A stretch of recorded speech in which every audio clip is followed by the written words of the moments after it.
রুমি রহমাতুল্লাহ বলছেন, একদা আহমদ মোস্তফা সাল্লাল্লাহু আলাইহি সাল্লাতু ওয়াসাল্লামকে আবু জাহিল দেখল এবং বলল, তুমি মন্দ আকৃতির মানুষ, যা প্রসিদ্ধ ব্যক্তি হাশিমের বংশে জন্মগ্রহণ করেছ।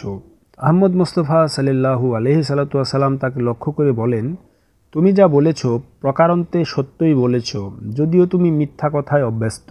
হজরত আবু বকর সিদ্দিকও একদিন আহমদ মোস্তফাকে দেখলেন এবং বললেন, হে দীপ্ত সূর্যতুল্য সুন্দর ও উজ্জ্বল, যে সূর্য না পূব দিকের না পশ্চিম দিকের বরং সর্বদিকের, আপনি সদা দীপ্ত থাকুন। আহমদ মোস্তফা সাল্লাল্লাহু আলাইহি সাল্লাতু ওয়াসাল্লাম বললেন, হে প্রিয়, আপনি সত্য বলেছেন।